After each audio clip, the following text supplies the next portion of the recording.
You trust the number. 8 billion people on Earth right now. You see it in every article about overpopulation, every climate report, every headline about resource drain. 8 billion. It sounds like abundance. It sounds like permanence. It sounds like a species that has already won. Above all, you trust the most obvious fact about your own kind, that there are so many of us. We are safe simply by existing in such extraordinary numbers. That confidence is the foundation of how you think about the future. The human race is not going anywhere. There are too many of us. But here is the problem. That confidence is not a physical fact. It is a psychological bias. Because when geneticists look at the actual data, not the population count, but the biological diversity encoded inside those 8 billion bodies, what they find is something that should stop you cold. We are one of the least genetically diverse large mammals on the planet. 8 billion people carry less genetic variation than roughly 300,000 wild chimpanzees. The math is not close. It is not even embarrassing. It is structurally terrifying. Because low genetic diversity is not just a curiosity.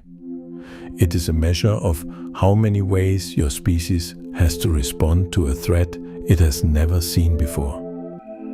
And right now, several threats none of us have seen before are assembling, quietly, scientifically, without announcement, into a pattern that our best researchers can barely bring themselves to state out loud. This is not a video about asteroid strikes or nuclear war. You have heard those. What we are going to examine today are the 6 quiet mechanisms, most of them already in motion, that have been building in the shadow of that 8 billion number.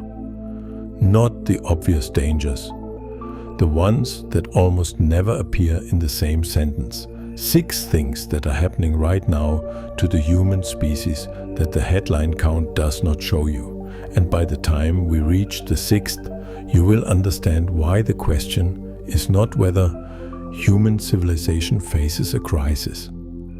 The question is whether we are already, biologically and structurally, past the easiest moment to stop it. We are going to start at the very beginning. Not with what is happening now, but with what already happened 70,000 years ago. Because what almost erased us then is the reason we are so fragile right now. In 1993, a geologist named Michael Rampino at NASA's Goddard Institute published a paper about a supervolcanic eruption so large it may have driven your entire ancestral line to the edge of oblivion. The volcano was Mount Toba, in what is now Sumatra, Indonesia. It erupted approximately 74,000 years ago. The eruption lasted weeks. The debris it injected into the atmosphere was not measured in tons. It was measured in cubic kilometers of sulfuric ash, so much that it dimmed the sun across the entire planet for somewhere between 6 and 10 years. Think about what that means. 6 years without reliable sunlight. A volcanic winter layered on top of an ice age that was already straining the limits of what early humans could survive. The current leading estimate, developed by geneticist Marcus Feldman at Stanford University and refined through subsequent population genomic studies, suggests that the total human population may have dropped to somewhere between 3,000 and 10,000 individuals during or shortly after the Toba eruption. Not 3,000 in a single region. 3,000 total, across the entire planet. Think about what you are sitting inside right now. This room, this building, this city, all of it, everything produced by everything every human has ever thought or built or believed, traces backward through an unbroken chain to a handful of people huddled in refugia, most likely along the southern coast of Africa, surviving on shellfish while the sky stayed gray for years. You are not a member of a thriving species that stumbled into abundance. You are a genetic survivor's child. And the strangest part is that survival left a scar that is still visible in your DNA today. Here is the analogy that makes this concrete. Imagine you have a bag containing 10,000 marbles, each one a different color, each color representing a unique genetic variant in a population. A catastrophe strikes. You lose all but a few hundred marbles, and you keep only the ones that happened to be in your hand at that moment. You do not get to choose which ones survive. Now imagine you spend the next 70,000 years filling the bag back up. But you can only use copies of the marbles you kept. You can have 10 billion marbles eventually, but you will only ever have a few hundred colors.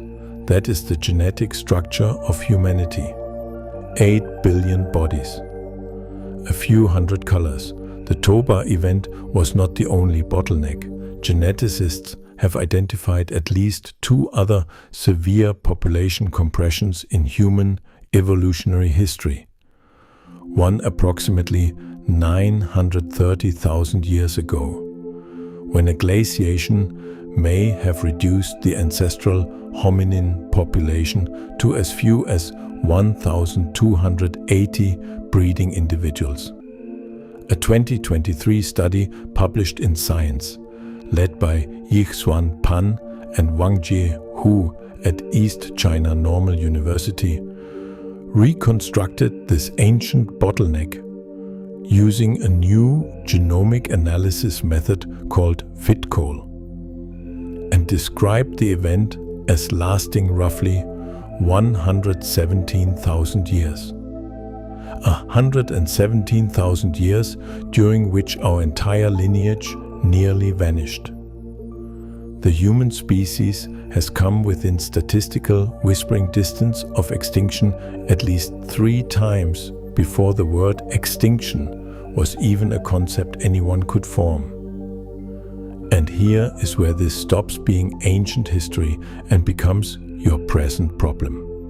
Every bottleneck strips away genetic variation that can never be recovered without hundreds of thousands of years of new mutation and selection, which means that every pathogen, every novel climate condition, every biological threat the species faces today, it faces with a genetic toolkit that is narrower than it should be. This is not catastrophism. This is population genetics. And it is the foundation on which everything else in this video is built. Because you cannot understand what is happening to human reproduction right now without understanding that we started the modern era already biologically thin, already running on a narrow hand of cards.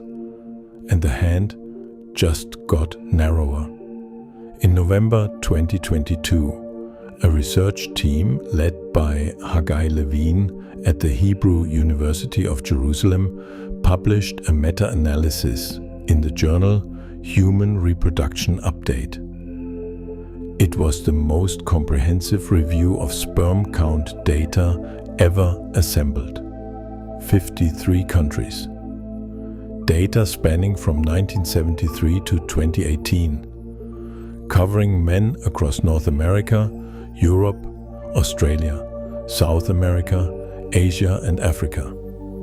The 2017 version of this study had already generated controversy by finding that average sperm concentrations among men in Western countries had dropped by more than 50% over roughly 4 decades.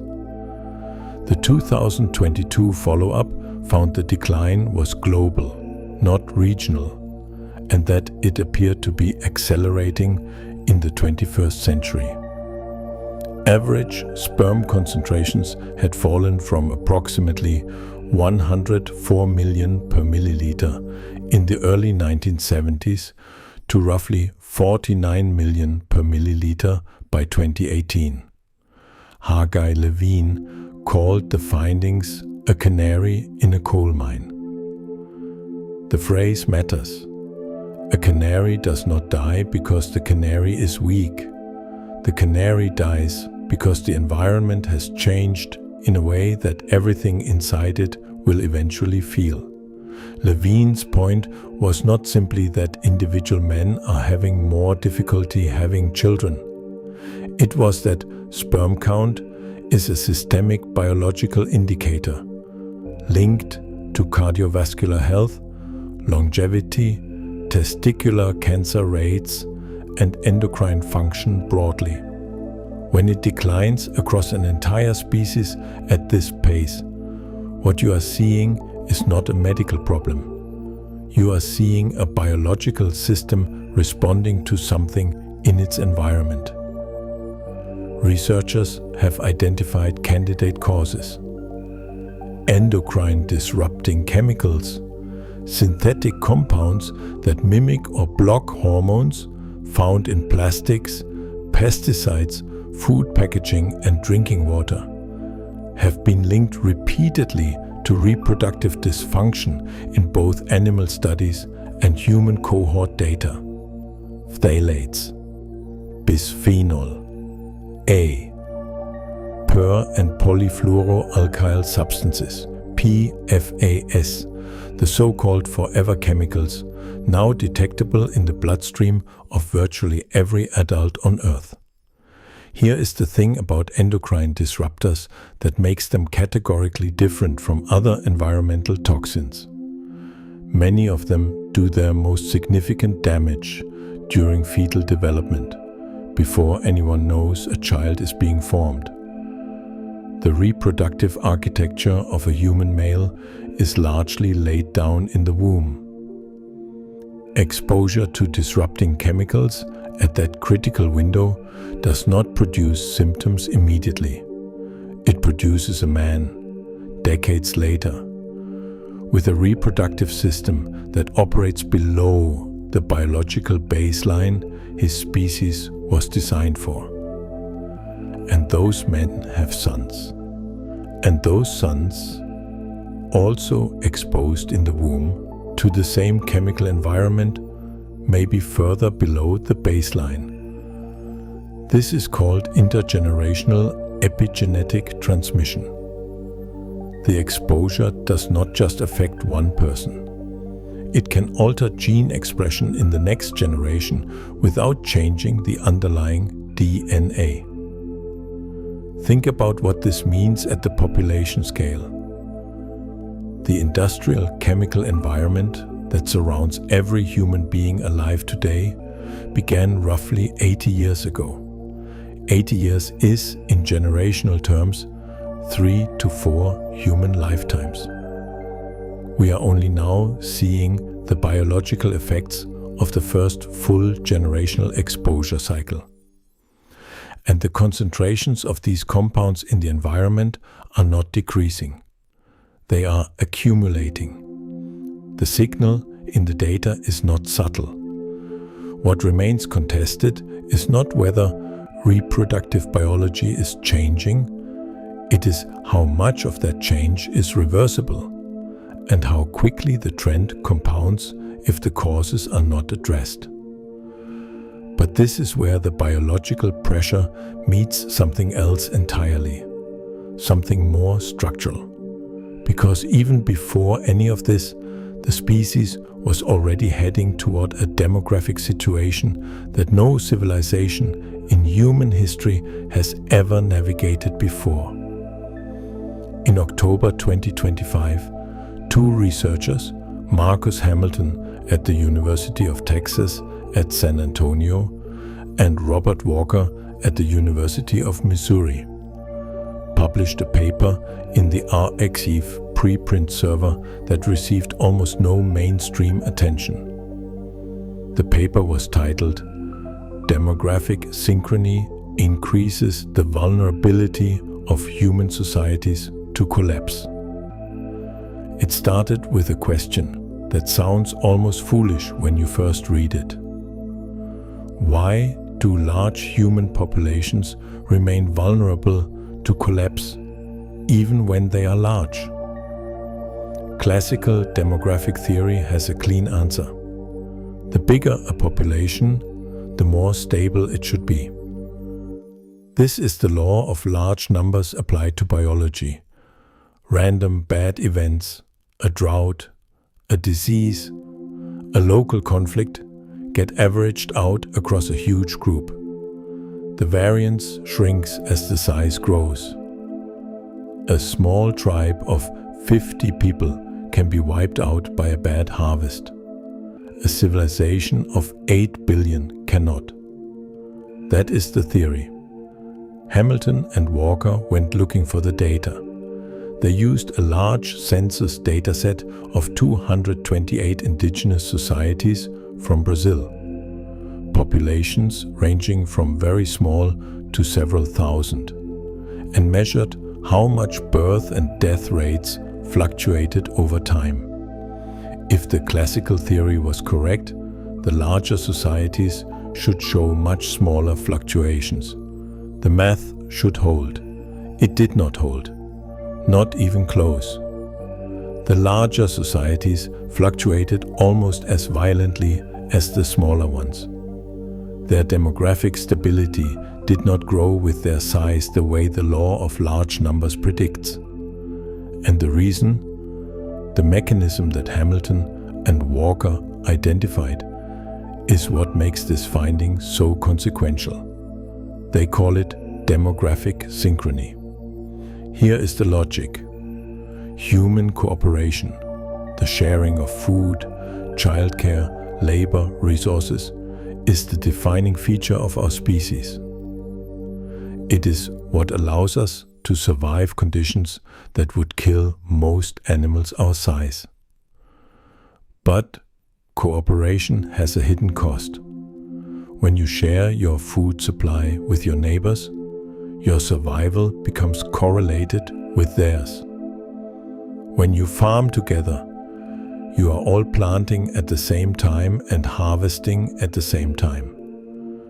Your fates move together, and when your fates move together, you all hit the same wall at the same time. In statistics, this is called correlation. And correlated populations do not average out their risks. They amplify them. A drought does not hit one family and leave the neighbors untouched if all the families are farming the same watershed with the same planting calendar and the same crop varieties. It hits all of them simultaneously. A disease does not spread slowly through a population that is socially isolated.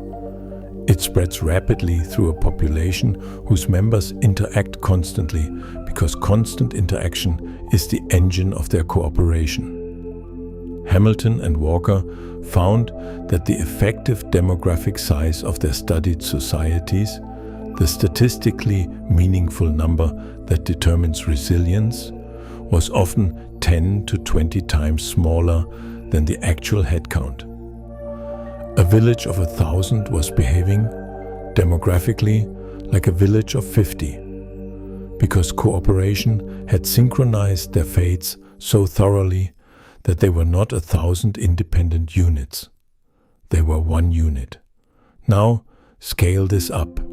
8 billion people living in an interconnected global economy, sharing supply chains, sharing agricultural systems, sharing financial infrastructure, sharing digital communication networks. The most globally synchronized human society that has ever existed. We have cooperated our way into a system that is, by the mathematical logic of demographic synchrony, vastly more fragile than its size suggests. Think about what this means for a moment. Not as an abstraction, but as a physical reality. The food you ate today was produced somewhere else, processed somewhere else, transported by a logistics system that operates on thin margins and assumes that every link in the chain continues to function. The medicine you might need next week is synthesized from compounds whose supply chains span 4 continents. The water you drink is managed by infrastructure that requires continuous maintenance by skilled workers who themselves depend on a functioning economy. All of this is deeply interconnected. All of this cooperates, and according to the logic of Hamilton and Walker's paper, the more tightly coupled we become, the more we all fall together when something fundamental breaks. This is not a reason to stop cooperating. Cooperation is why we are still here after 3 near extinctions. But it is a reason to understand what kind of vulnerability we have built into the architecture of our current civilization, and why a stress that would have been local a century ago can now ripple globally before anyone has time to contain it. And one of those stresses, perhaps the strangest one on this list, was almost created deliberately, and its designers had no idea what they were building. In December 2024, 38 scientists published a bombshell paper in the journal Science. The title was Confronting Risks of Mirror Life. The authors included 2 Nobel laureates. Several of them had spent their careers working toward the technology the paper was now arguing should be stopped entirely. The subject was mirror life, specifically mirror bacteria. Synthetic organisms built from molecules with the opposite molecular handedness from all life on Earth. Let me explain what that means. Because the concept is simple and the implications are not. Every biological molecule on Earth, every amino acid in every protein, every sugar in every strand of DNA has a specific orientation. Scientists call this chirality. It describes which way the molecule is twisted relative to its mirror image. On Earth, all amino acids are left-handed.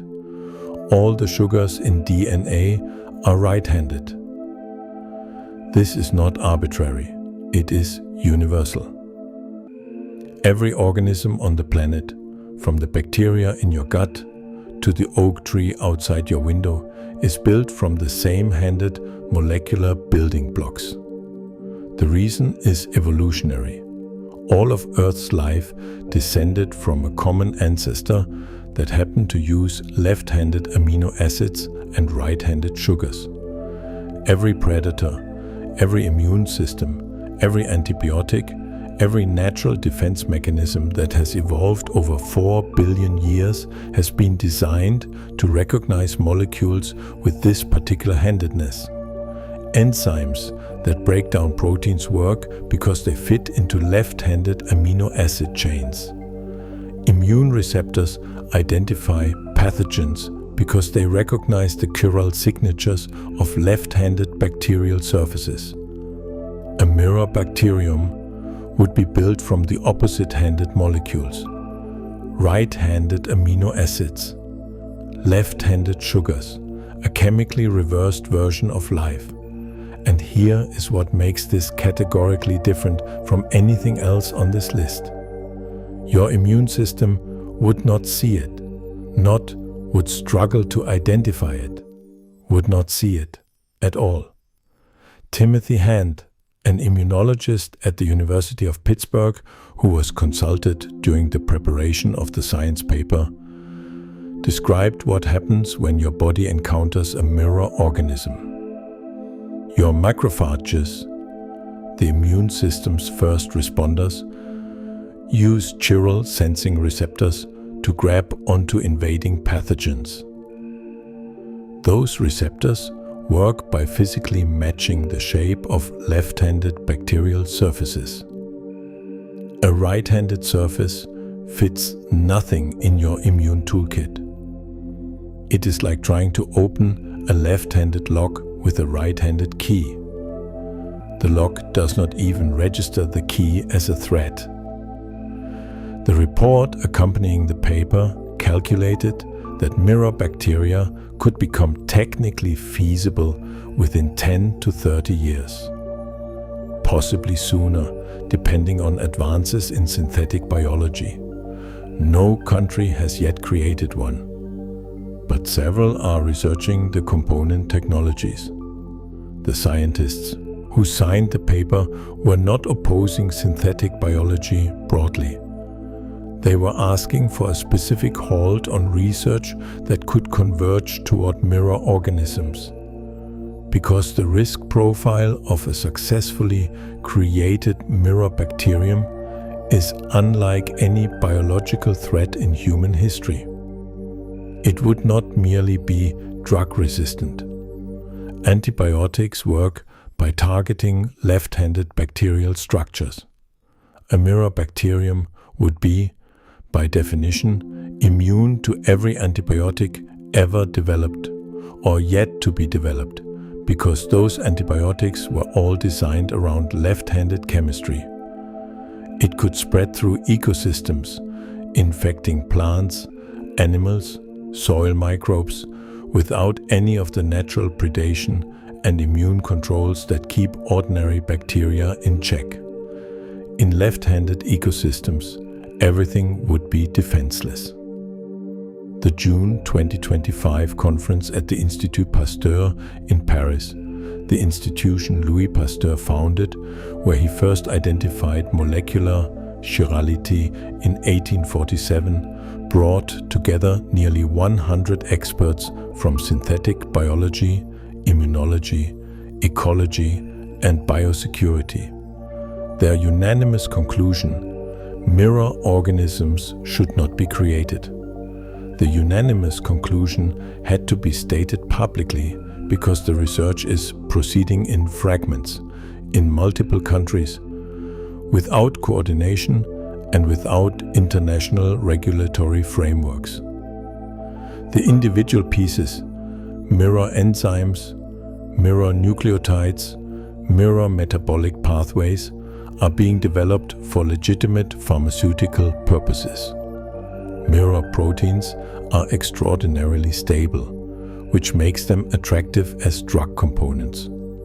The global pharmaceutical industry has significant financial incentive to continue developing this chemistry. The gap between the fragments and the assembled whole is a question of years, not decades. And the assembled whole, if it ever exists and escapes containment, would face a biosphere that is entirely without defense. This is not a distant hypothetical. It is the most specific, most technically grounded existential risk on this list. And almost nobody outside synthetic biology research communities has heard of it. But if mirror bacteria represent a threat that could emerge from human ingenuity, the next one has been quietly operating inside us for decades, without anyone deciding to build it. You are carrying inside you roughly 38 trillion microbial cells. The exact ratio to your human cells is closer to 1:1 than the outdated 10:1 figure you may have heard. These organisms, bacteria, archaea, fungi, Viruses are not passengers. They are infrastructure. They train your immune system during infancy to distinguish self from non-self. They metabolize compounds your own cells cannot process. They regulate neurotransmitter production, inflammatory response, and the permeability of your intestinal lining. They are, in a meaningful biological sense, part of what it means to be a functioning human being. And they are disappearing. Not in you specifically, in the lineage, across generations. The mechanism is documented in multiple peer-reviewed papers and was most clearly articulated by Martin Blaser, a microbiologist formerly at New York University, in his 2014 book and subsequent research. The argument is this: the ancestral human microbiome, the collection of species that colonized our guts and skin over hundreds of thousands of years of evolution, was shaped by a set of conditions that no longer exists for most people in industrialized societies. Hunter-gatherers consumed enormous quantities of diverse fiber types from wild plants. They lived in close physical contact with the environment, with each other, and with animals. They were born vaginally, breastfed for years, and never encountered antibiotics. Their microbiomes were diverse because their lives were diverse. Every one of those conditions has been systematically dismantled in the modern world. The average American consumes approximately 15 grams of fiber per day. Recommendations are between 25 and 38 grams. Studies of hunter-gatherer groups in Tanzania, the Hadza, show fiber consumption of over 100 grams per day and microbiome diversity. That is more than twice what Western urban populations carry. But here is the part that makes this more than a personal health concern. When a mother gives birth vaginally, the infant is colonized by the mother's vaginal and fecal microbiome. When a mother is breastfeeding, the infant receives human milk, oligosaccharides, complex sugars that human infants cannot digest, which exist specifically to feed certain beneficial bacteria. When those bacteria are not present in the mother, because she never acquired them or lost them to antibiotics, the infant receives a depleted colonization at the critical founding window. That depleted starting community is then the foundation from which the child's immune education proceeds. And when that child grows up and has children of their own, they pass on a further depleted community. The research literature uses the phrase diet-induced extinctions to describe what happens when certain microbial species are not transmitted across generations.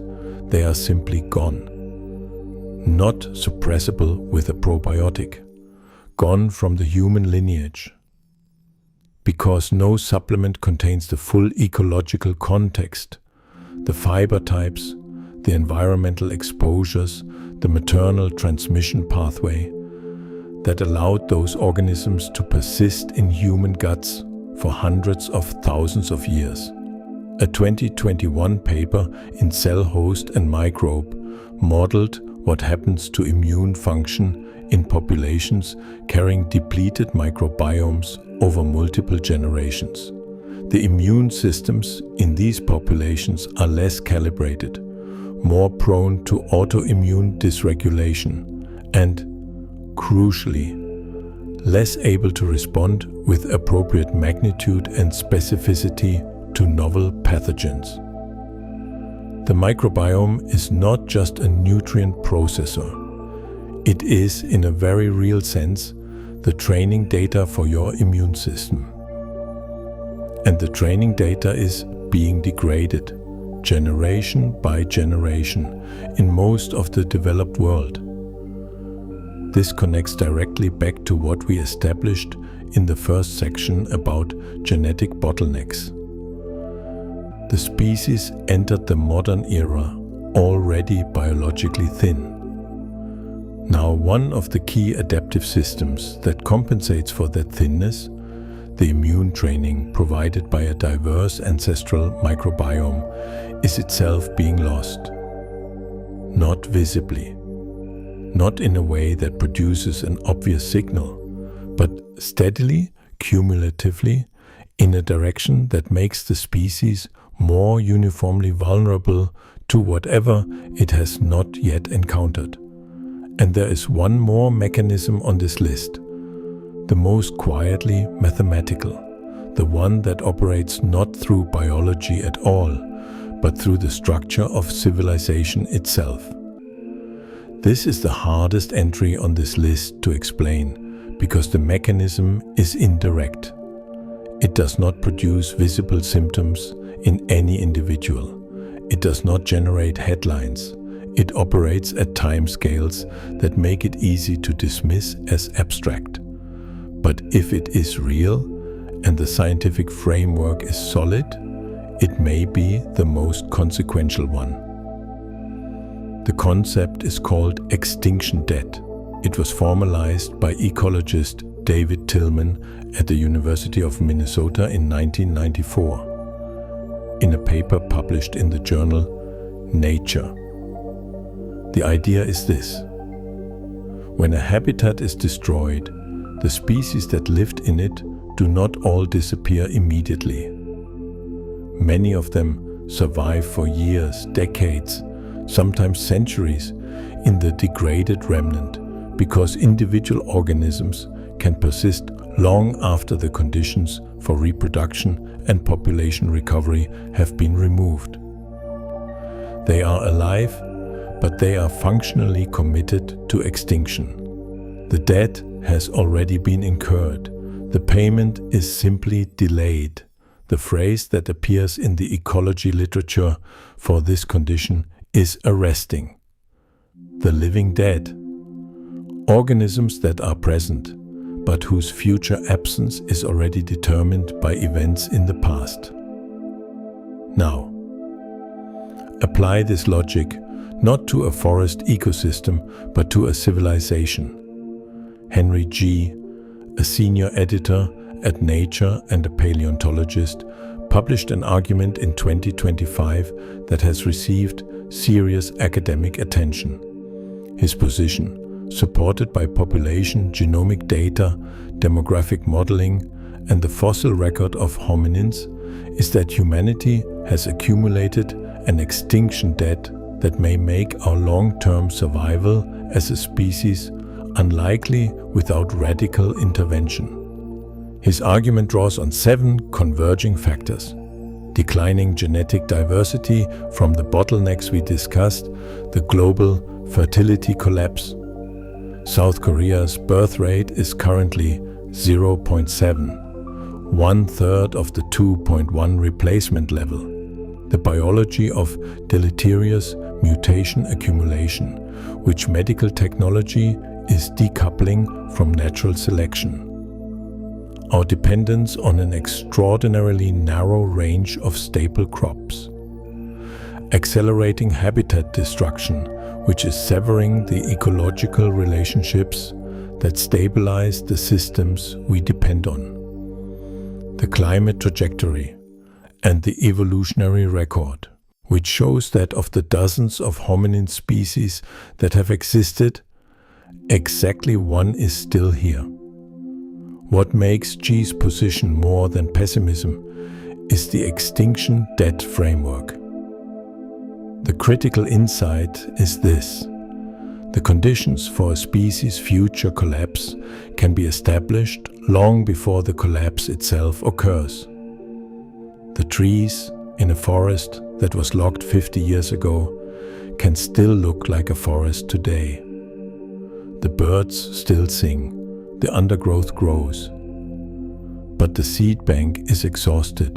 The mycorrhizal networks are severed. The hydrological patterns are disrupted.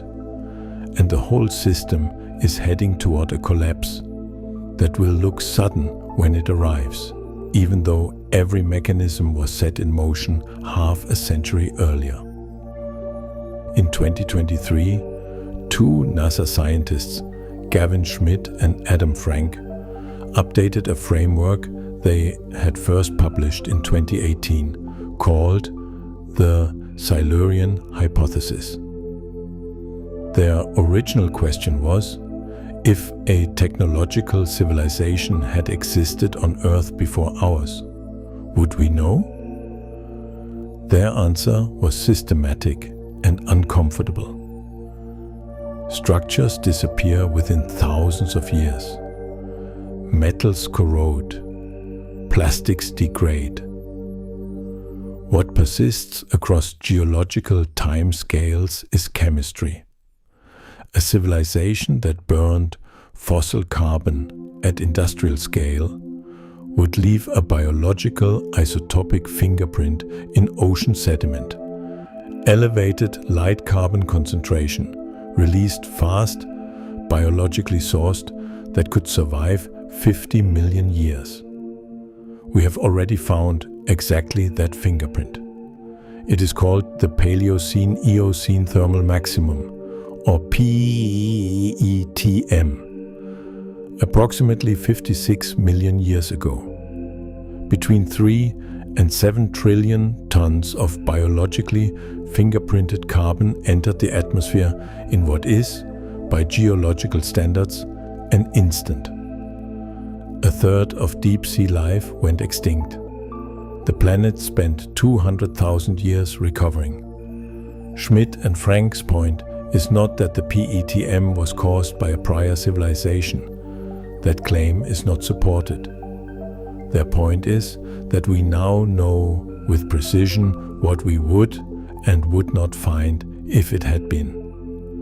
And more immediately, we now know with precision what we are currently writing into the geological record for whoever finds it 50 million years from now. We are writing the PETM right now, in real time, with instruments sensitive enough to watch ourselves do it. What we do not know, what no one knows, is whether we have already crossed the threshold equivalent to the logging of the forest, whether the debt is already incurred, whether the living dead phase has already begun, invisibly, in the biology and the demographics and the chemistry of the civilization we are standing inside. This is where certainty ends and where the real investigation begins. 6 mechanisms, none of them sensational, all of them operating simultaneously. And here is what they share, the thing that makes them a system rather than a list. They are all quiet. The genetic bottleneck does not hurt. The decline in reproductive biology happens slowly, one measurement at a time, in aggregate across populations. The cooperation synchrony paradox is invisible until the moment it is not. Mirror bacteria do not yet exist. The microbiome collapse produces no headline except an uptick in autoimmune disease rates and a decline in pathogen resilience that we attribute to a dozen other causes. An extinction debt, by definition, looks like nothing until it looks like catastrophe. They share something else. Every single one of them is addressable. Not easily, not quickly, but addressable. The bottleneck is historical. We cannot undo it. But understanding it should change how we think about genetic diversity as a civilizational priority rather than a private medical concern. The reproductive biology signal is almost certainly driven, at least in part, by environmental chemical exposure. And exposure can be regulated and reduced. The cooperation-synchrony paradox is not an argument against cooperation. It is an argument for design redundancy, for deliberately distributing the food systems and the supply chains and the energy infrastructure in ways that do not synchronize catastrophic failure. Mirror bacteria are not inevitable. The scientific community has already demonstrated that it can identify the risk and respond. The microbiome collapse is, in principle, reversible, though it requires a generational commitment to conditions that most of medicine has not yet prioritized. And extinction debt, the most sobering of them all, is the only one that requires urgency, precisely because of how quietly it operates. The most important thing about a debt is knowing you carry it before the creditor arrives. Here is what the science asks you to hold at the same time. And it is a strange thing to hold. You are the statistical debris of 3 near extinctions. You are a narrow genetic thread.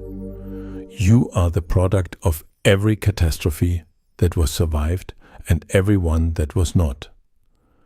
And the species you belong to is currently changing its own biology and its own ecology at a pace that no prior version of itself ever had to navigate.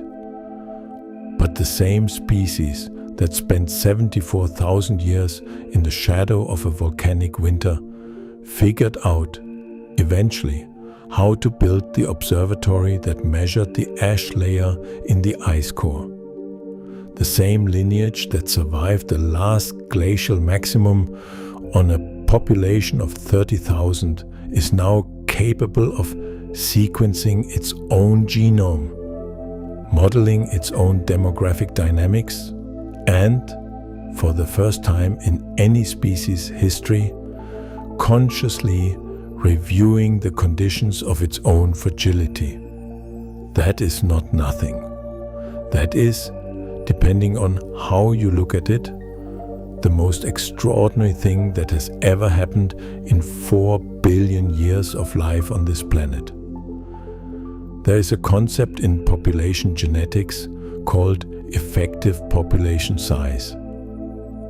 It refers not to how many individuals exist, but to how many are meaningfully contributing to the next generation's genetic diversity. The effective population size of early humans, after Toba, may have been as low as a few thousand. They had no knowledge of what had happened to them, no models, no instruments, no capacity to look at the bottleneck they were standing inside. We are standing inside our own bottleneck, slower, quieter, more complex, and we have all of those things. What we do with them is, at this particular moment in geological time, still an open question. The universe does not answer open questions. It just keeps the clock running while the organisms inside it try to figure out what to do next. The debt is real. The window is real. And so, remarkably, is the species reading this sentence. Use the window. The rock remembers everything. It won't stop the debt from compounding, but hitting like will help the algorithm reach the next person who needs to hear this. I want to know which of these 6 mechanisms unsettles you most. Is it the mirror bacteria, the invisible pathogen our immune system cannot see? Or is it the extinction debt? The possibility that the line was already crossed and we are only watching the delay? Leave your answer in the comments. And if you want to keep investigating the things the headlines are not covering, subscribe. The channel is built for exactly this kind of investigation.